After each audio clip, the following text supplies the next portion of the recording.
Pengertian bela negara. Undang-Undang Dasar NRI tahun 1945 Pasal 27 ayat 3 mengamatkan bahwa setiap warga negara berhak dan wajib ikut serta dalam upaya pembelaan negara.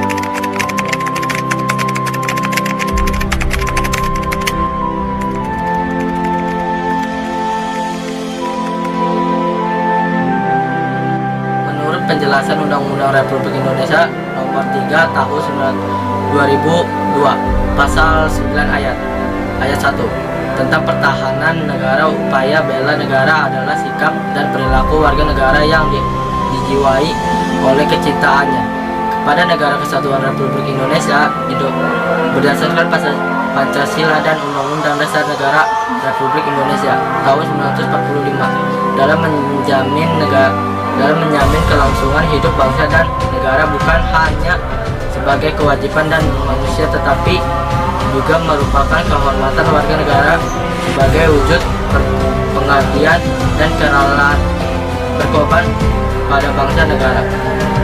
Bela negara yang dilakukan oleh warga negara merupakan hak dan kewajiban membela serta mempertahankan kemerdekaan dan kedaulatan negara, keutuhan wilayah dan keselamatan segenap bangsa dari segala ancaman. Pembelaan yang diwujudkan dengan kesertaan dalam upaya pertahanan negara merupakan tanggung jawab dan kehormatan setiap warga negara. Oleh karena itu, warga negara mempunyai kewajiban yang ikut serta dalam pembelaan negara kecuali ditentukan lain dengan undang-undang. Dasar hukum bela negara. Ada beberapa dasar hukum yang peraturan tentang wajib bela negara. TAP MPR 08 tahun 1973 tentang konsep wawasan Nusantara dan aman nasional. B. Undang-Undang Republik Indonesia Nomor 29 tahun 1954 tentang pokok-pokok perlawanan rakyat. C. Undang-Undang Republik Indonesia Nomor 20 tahun 1982 tentang ketentuan pokok hukum negara RI diubah oleh Undang-Undang Republik Indonesia Nomor 1 tahun 1988, Undang-Undang Republik Indonesia Nomor 3 tahun 2002 tentang pertahanan negara ayat 1. Setiap warga negara berhak dan wajib ikut serta dalam upaya bela negara yang diwujudkan dalam penyelenggaraan pertahanan negara ayat kedua. Kesertaan warga negara dalam upaya bela negara dimaksud ayat 1 diselenggarakan melalui kegiatan sebagai berikut. 1. Pendidikan kewarganegaraan. 2. Pelatihan dasar kemiliteran. 3. Pengabdian sebagai prajurit TNI serta rela atau wajib. Dan 4. Pengabdian sesuai dengan proses. 10 faktor pembentuk integrasi nasional. 1. Adanya rasa senasib dan perjuangan yang diakibatkan oleh faktor sejarah. 2. Adanya ideologi nasional yang tercermin dalam simbol negara yaitu Garuda Pancasila dan semboyan Bhinneka Tunggal Ika. 3. Adanya tekad serta keinginan untuk bersatu di kalangan bangsa Indonesia seperti yang dinyatakan dalam Sumpah Pemuda. 4. Adanya ancaman dari luar yang menyebabkan munculnya semangat nasionalisme dan di kalangan bangsa Indonesia. 5. Penggunaan bahasa Indonesia. 6. Adanya semangat persatuan dan kesatuan dalam bangsa, bahasa dan tanah air Indonesia. 7. Adanya kepribadian dan padanan hidup kebangsaan yang sama yaitu Pancasila.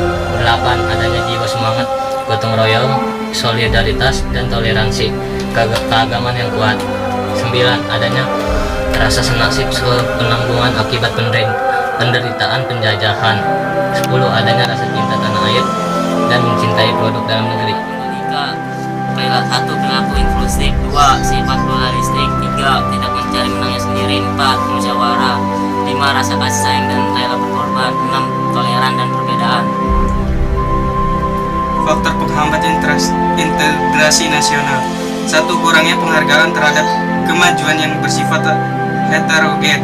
2. Kurangnya toleransi antar golongan. 3. Kurangnya kesadaran dari masyarakat Indonesia terhadap ancaman dan gangguan dari luar. 4. Adanya ketidakpuasan terhadap ketimpangan dan ketidakmerataan hasil-hasil pembangunan. Upaya untuk mencapai integrasi nasional dapat dilakukan dengan cara menjaga kelestarian antara budaya. Hal itu dapat terwujud jika ada peran serta pemerintah dan partisipasi masyarakat dalam proses integrasi nasional. Masyarakat Indonesia adalah berbineka tunggal ika, bukan lagi keanekaragaman suku bangsa dan kebudayaannya, melainkan keanekaragaman kebudayaan yang berada dalam masyarakat Indonesia. Dalam masyarakat majemuk seperti Indonesia tidak memiliki suatu kebudayaan yang berlaku secara umum dalam masyarakat. C. Faktor-faktor pembentuk integrasi nasional. Masyarakat plural merupakan belati bermata ganda di mana pluralitas sebagai rahmat dan sebagai ancaman. Pemahaman pluralitas sebagai rahmat adalah keberanian untuk menerima perbedaan. Menerima perbedaan bukan hanya dengan kompetensi, keterampilan, melainkan lebih banyak terkait dengan persepsi dan sikap sesuai dengan realitas kehidupan yang menyeluruh. Kita perlu memahami dan mengetahui faktor-faktor pembentuk integrasi nasional, baik faktor pembentuk maupun faktor penghambat integrasi nasional. Berikut ini faktor-faktor tersebut.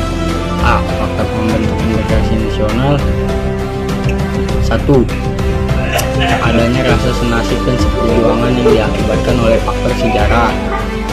2. Adanya ideologi nasional yang tercermin dalam simbol negara, yaitu Garuda, Pancasila, dan semboyan Bhinneka Tunggal Ika.